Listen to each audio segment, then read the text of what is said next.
But Jack, we just met today. We did just meet today. We met this morning in sauna, infrared sauna. Immediately got into some interesting things about you. And if I had to draw a broad scope, and please redraw it if I'm wrong. Go for it. You are a man who is interested in core motivation and then unlocking it so that people can reach whatever potential that they choose to pursue. You just happen to work in money. I'd say broadly that is accurate. Coming from a theological and philosophical background, there's a core principle which I deeply believe in, which is that within the heart of man contains a seed or a spark of the divine. If you excavate beyond the persona that someone presents to you, the ego, through inquiry, what you will discover is the revelation of that spark. Just like an apple seed, when placed in fertile soil and cultivated, grows into a beautiful tree that harvests hundreds of apples every single fall, so too does that seed, which is the spark of the divine, grow within us until our actions at the mental, the vocal, and the physical level are of the essence of the seed of the divine that is within each one of us. Mm-hmm. Life, from the time that we're born, the second that we leave the womb, the doctor hits us and we start the process of conditioning, of learning who are we as we interact in the world.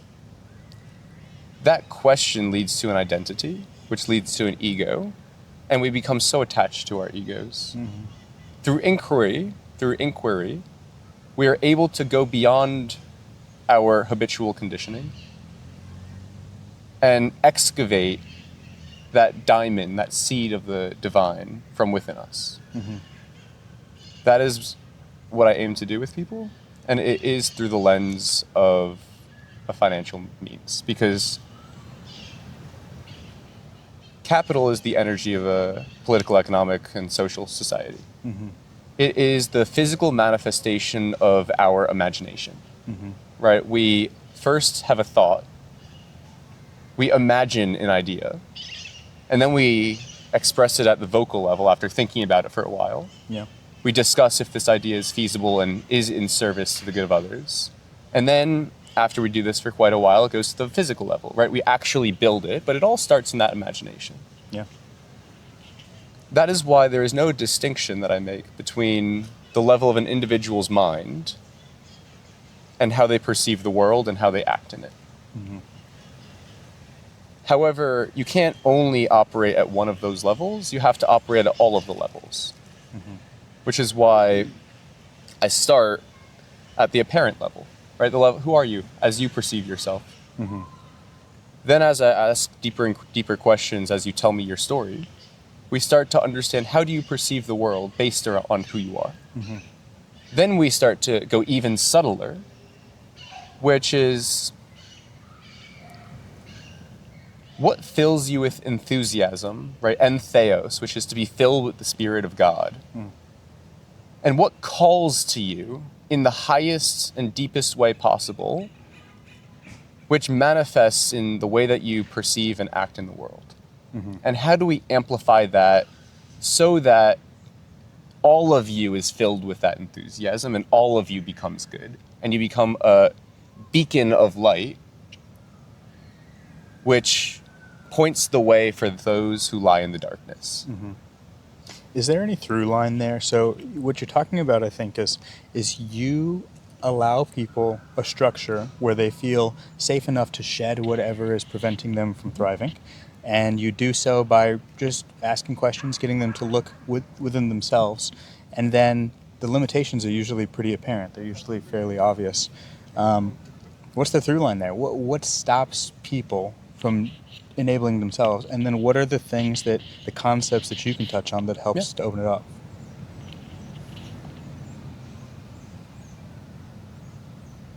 Two things.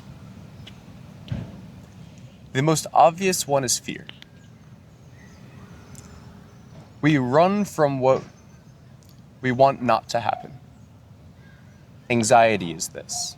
Okay, we are anxious because there is a signal that something in our future is uncertain, and that we are walking in terrains which are uncertain, and that there is danger there which we cannot see. Fear. Yep. We run from pain. Protect. Exactly. There's another one which is less obvious. Love. We run towards that which we desire. Our passions, our pleasures, our hopes, our dreams. The fulfillment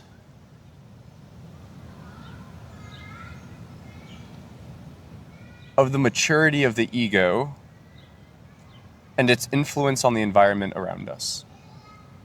And that development, that process of development. Attachment to the cycle of running from what we are averse from and towards what we desire is the cycle which keeps us stuck. It is the cycle of attachment. Constant away from pain, towards pleasure, never ending. How do you break the cycle? It could be summarized as the cycle of conditioning.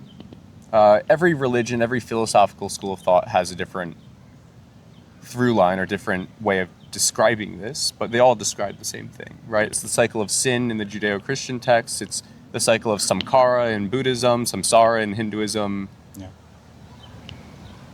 The concepts align across time, across geography. Yeah. And we all know it at the deepest level. Yeah. To break out of this, one must observe the conditioning, observe the habit pattern and the direction of the mind.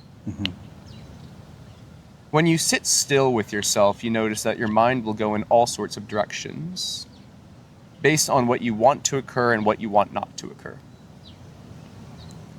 Through observation, without attachment, and nothing I'm saying is new here, right? Yeah. I don't claim anything new. We notice a principle. These thought patterns and these habit patterns of the mind arise in the forefront of our consciousness, our conscious awareness. With that comes an urge, a feeling in the body. If we're anxious, we feel the beating, the speeding up of the heart, the tensing of our shoulders, the drop in our stomach. And it's unpleasant, and we perceive it as bad. Yeah. One thing that I've noticed in you specifically is that you have a steadfastness. You're an anchor. And I think that people go towards pain and pleasure so wholeheartedly because there's not a strong anchor. There's not somebody that says it's going to be okay, that makes them fear less. And there's also not somebody that says, I accept you, that gives them the innate pleasure to where they don't have to go seek the spikes of it elsewhere. They're getting the contentment of being alive from their anchor. So here's the through line. Love. To will the good of the other is to love. And to love your neighbor is to love the individual or the groups of individuals whom you're in relation to now. And will be in relation to in the future. It's iterative.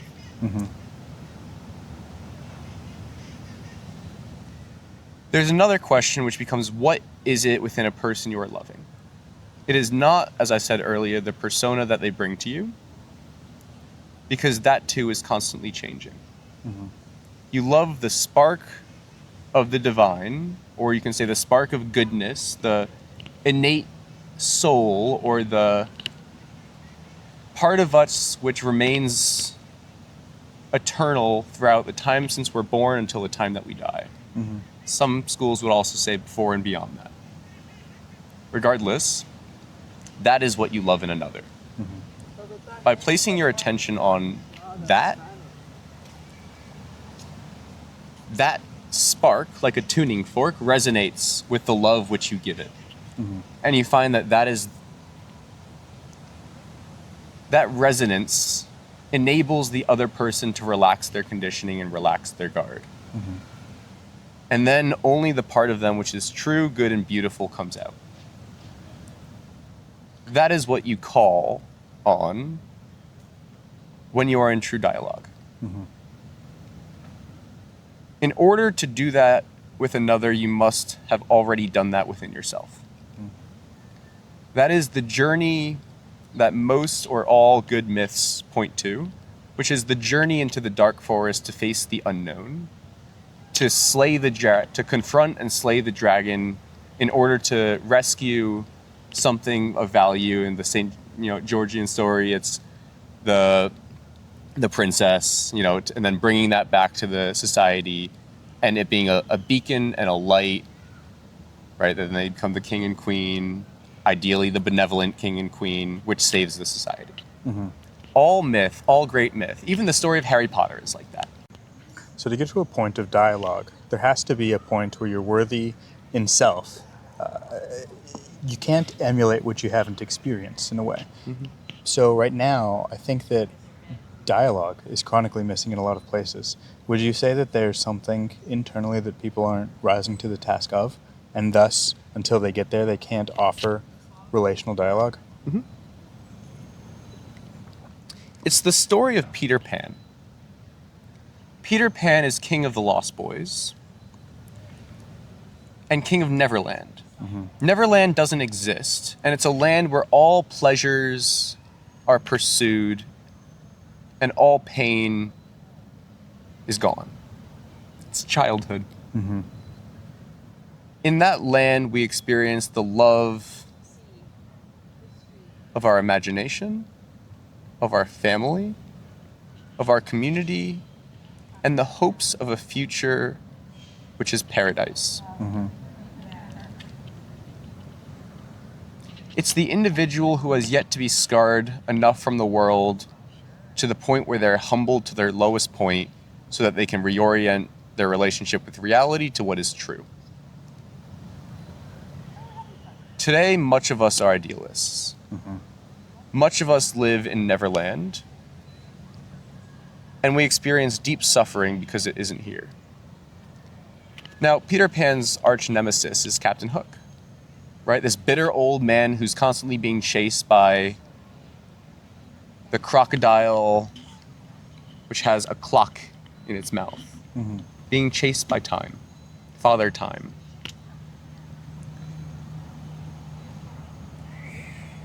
What differentiates man between animals is man has knowledge of his own death. We don't know when it will be. We don't know what comes after. We just know that it will happen.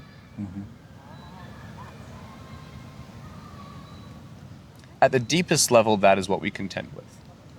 I think you're in a very special city for talking about these specific things, because what we have here is a lot of idealists who are chasing outlandish things, almost overly optimistic things, almost Neverlandy kind of things. But we also live in a city where there is a chronic lack of relational communication.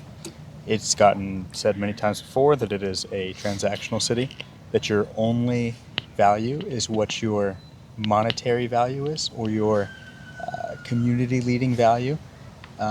It's a credentialed city. Yeah. And it prevents a lot of people from discussion. Now, those two concepts sit really core to San Francisco, but it's also the place that pushes innovation a lot. Of course. What kind of people are coming here, and what do you think they're either going to find or not going to find?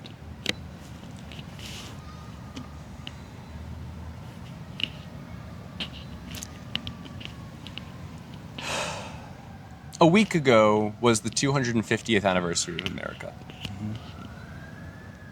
In 1776, we all came together. The founding fathers came together and wrote the Declaration of Independence, which declared that all men and women are equal in their pursuit of happiness.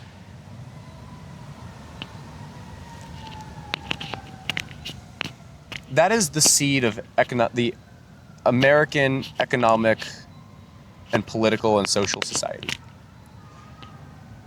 Now, that's not new. It's derived from the Judeo-Christian ethic.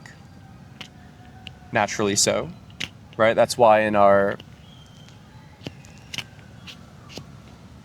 pledge to allegiance, we say one nation under God. Not above God, but under. Together, in service of the divine aim. In its original form, that was the aim of America. As we progressed and as America developed beyond the 13 colonies, we had the gold rush. People from the colonies were willing to sacrifice their lives for the sake of opportunity in the West. And they went through an arduous, long, difficult journey, right, with their oxen carrying their apples and their harvest and everything, all their possessions, with their kids, their wife, everything, in a little wagon, through the mountains and the valleys, a great Odyssean adventure. And they struck gold. And then we continued to develop through many different economic stages. We had big economic rise, big crashes, big rises, big crashes, each one developing each stage to the next. Mm-hmm. We had Rockefeller, Vanderbilt,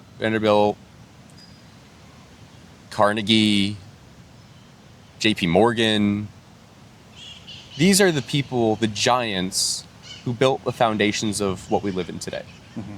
Steve Jobs, when we got into, the later tech boom. Even Alan Turing, right, way back when, in the 40s, with the Turing machine.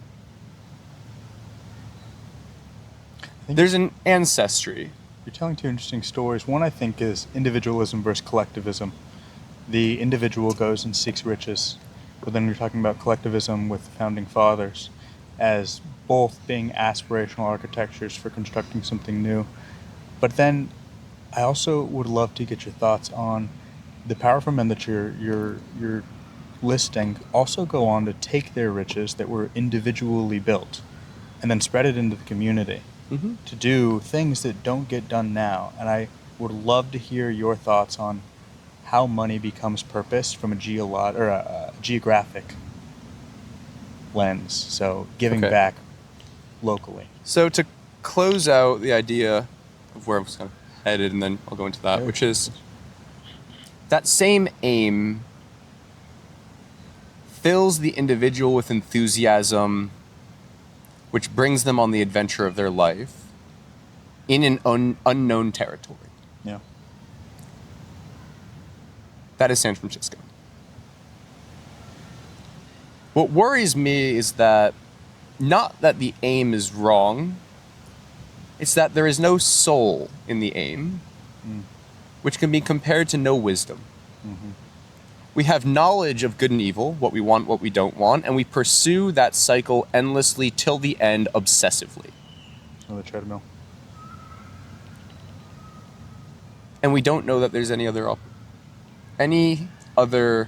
way. And the giants take advantage of this, right? That's why the San Francisco tech bros are like indentured servants to AI. Or the aim of monopoly. Given that they are given a sum of money to work incessantly for the service of whoever gave them money, the service of the shareholders, for profit. That is not one nation under God. That is one nation in service of man. You asked another question. Where did we stray from the philanthropic missions of Carnegie, who built the MFA in Boston, who built, in Pennsylvania, Carnegie Mellon? Yeah. They built foundational schools, libraries, museums, beauty, knowledge, and beauty, truth, and what is good in humanity. Mm-hmm. And then development of the culture which these institutions are established within. Great ideas get diluted over time when the spirit is lost.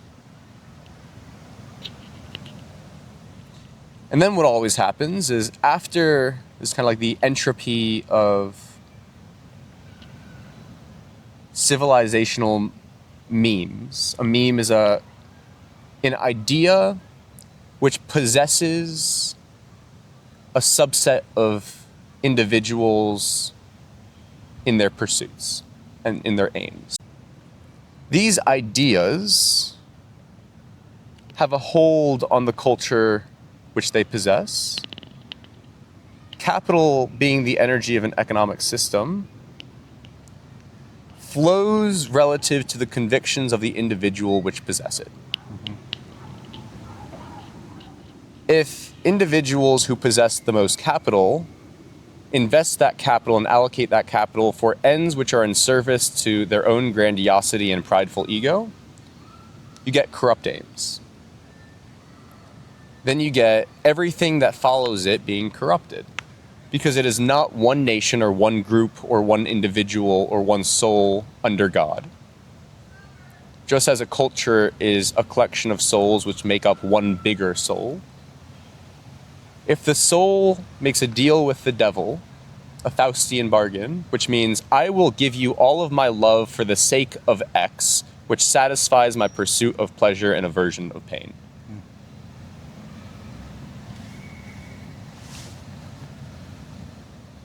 That is why we see such polarization, because the flow of information has become tremendous. The algorithms from these technology monsters, these giants, they created their algorithms so that only that which you perceive in your mimetic culture as true is what you see. Right? We all have our own Instagram algorithms, our own LinkedIn algorithms, our Twitter algorithms, and every single person's is different. Reality's been constructed. And that reality transforms your perceptions of the world, which thus narrows your field of vision. And by vision, I don't just mean your eyes, I mean what you perceive and how you act, which then dictates your principles in life, what you value, what you choose not to engage with, and what you choose to engage with, and what you deem as success. All of this is subservient to our end goal, which is happiness. Liberation from the cycle itself. Now, that's paradoxical, because how can you get liberation from a cycle if you don't even know that you're in it? It's terrifying. But there is a way out, and that way out is straight and narrow. There's only one way out. Whereas the cycle has infinitely wide and broad gates, and it leads unto destruction. Always.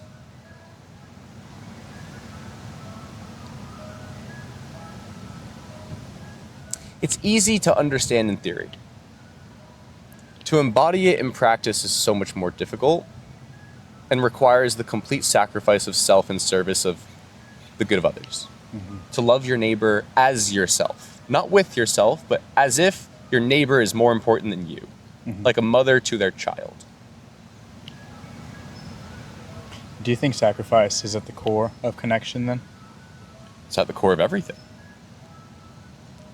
To perceive one node of information, you must sacrifice your perceptions of all other nodes of information. When we sacrifice our field of perception and our aims for one thing, we narrow down that path for the sake of an aim. That's a sacrifice. You sacrifice all other opportunity.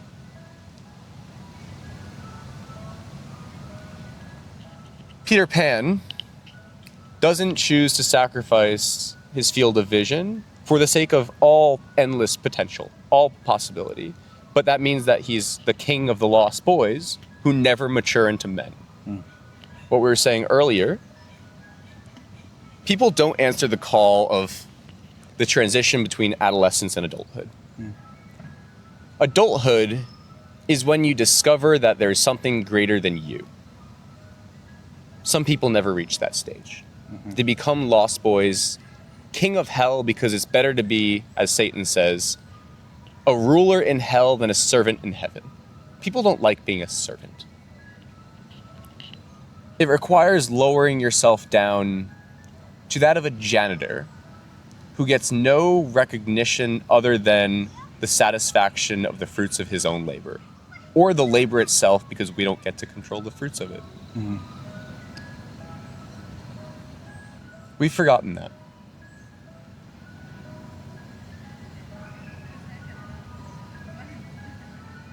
And it saddens me that we've forgotten that. In a way, it feels like vulnerability is a little bit of a sacrifice, and that people aren't willing to make it. And it's maybe the first gate of sacrifice that stops people from being able to explore the tangible world, make connections with people, feel part of the community they exist in their physical bodies. To be vulnerable is to accept the possibility of death. It's to accept what already is, because we know eventually we will die. When you are not vulnerable, you are closed off and your field of vision is tunneled, tunnel vision. You are choosing to be ignorant regarding death. Now, death isn't just the death of the physical body. Each idea is its own personality, its own spirit. The death of an idea is often more terrifying and more painful than the death of self, right? The death of the body. So at least with the death of the body, there's like nothing. At least that's what we think. And we don't have to pursue, pain and pleasure in this whole notion, right? We're more scared of the pain that we will experience in death than the actual death, because it's ultimate pain. Yet every single day we must die to ourselves. Then you will find life. What that means is every single day you must accept that who you were yesterday is not who you are today. Who you are tomorrow is not who you are today. Who you are before this conversation is not who you are when you're leaving it. Who you are in every single word you say is not the same person that said the previous word. You always must accept the death of yourself so that you can evolve. Just as a caterpillar dissolves themselves in a cocoon to become a beautiful butterfly, which spreads its wings and flies to the ends of the earth, so too, for us to develop ourselves into a beautiful beacon, or I guess a beautiful deacon, right? A messenger of light, of truth, of beauty, of love. We must be willing to die to ourselves as a caterpillar so we can evolve into a butterfly. And then everyone who comes in contact with the butterfly will see the journey that it has previously gone through, because they know you cannot be a butterfly unless you died as a caterpillar. We all know this. The only reason we go to university is so that our high school self can die so that we can evolve.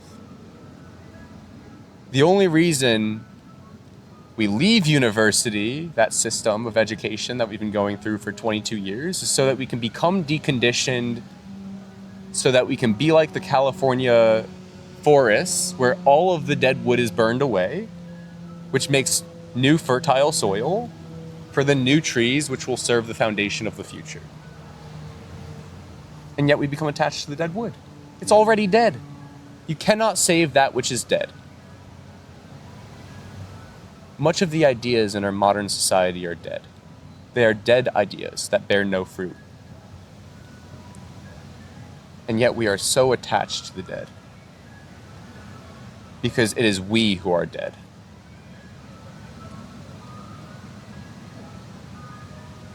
You work with this in a very tangible way with your clients. I do. If you had to summarize for the average person a practical and feasible way to become okay with letting go, with reimagining themselves into a different phase, what would you say?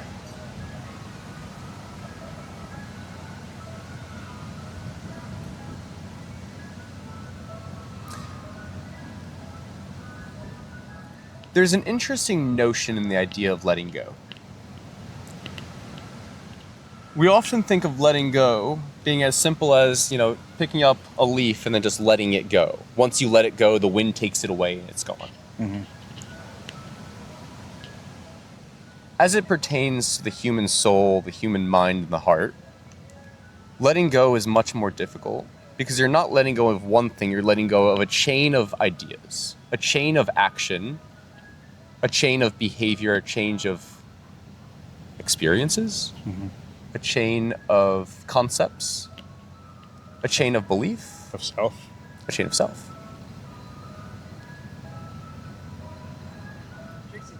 To let go of something doesn't mean to simply let go of something.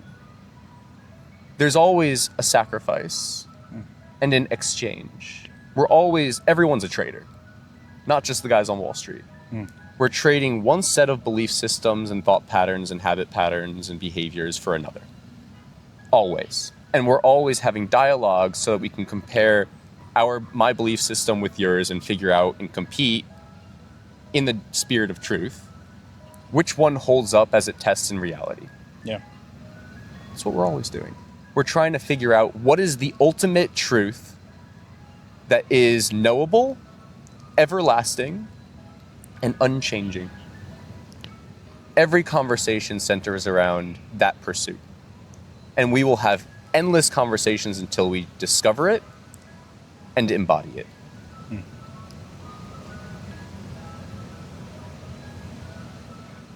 When you sacrifice what is highest, you're practicing humility. You're practicing lowering yourself down before God, before what is highest, knowing that you are not that which is highest. You can't sacrifice unless it is under the spirit of love. Letting go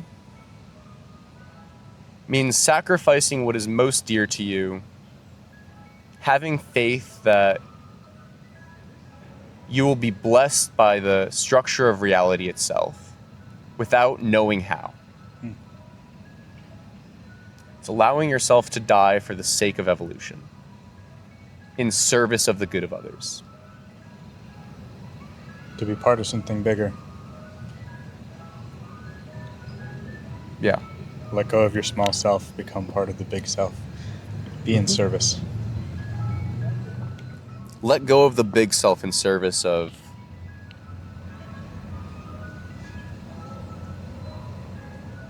the collective soul of humanity.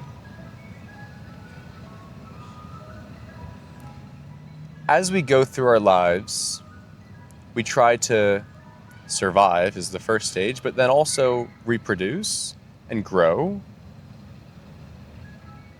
Not just in procreation in our seed, but also within our own ideas. Yep. Our own mental and cognitive structures we seek to develop and preserve. And we seek to manifest that in the world through action. And as we do that, we become attached to all of that which we create. We become like gods. That is what the serpent said in the garden. You'll become like gods through the knowledge of good and evil.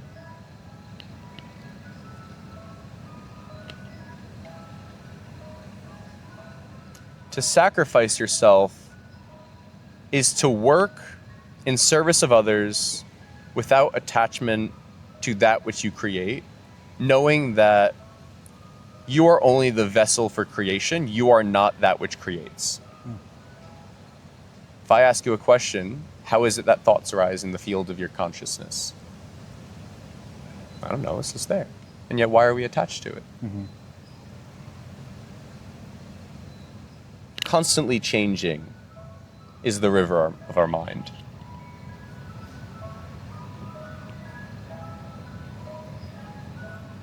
We need to know where we are at all times, or else we become extremely anxious. For example, imagine you are someone who goes to Hawaii or Santa Barbara for the first time, and you're trying to learn how to surf. You're trying to learn how to sit on the edge of chaos. That's surfing. That's why in Hawaii, they deem surfing as a sacred act. He who can surf the biggest wave is the hero, because they can navigate the greatest challenges and greatest uncertainties. Water is the symbol of chaos. In Genesis, it said the Spirit of God hovered over the deep, over the firmament and the deep, the waters. The Spirit of God is that which brings order to chaos and organizes reality into a structure which can be perceived and acted upon in a way which is subservient to the highest good.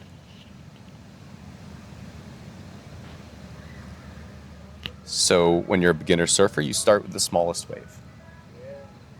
Then you master the smallest wave. First, you master how to paddle out to the wave. First, you master, can you even handle the cold of being in the ocean? And yet we all try to go to Portugal and go to Navarro, trying to quite literally surf the biggest wave when we've never touched a surfboard.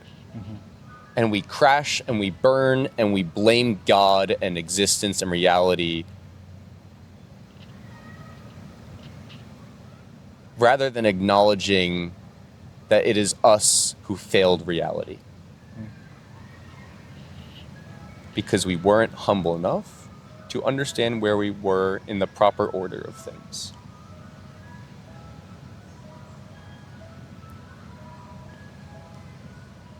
And that's San Francisco in a nutshell. We aim to climb the biggest mountain which doesn't exist for the service of our own egos. We aim to build an AI God which serves us, rather than building an AI which is subservient to man, who is subservient to God, to reality as it is, and the harmonic relationship that we form with it in service of the flourishing of man.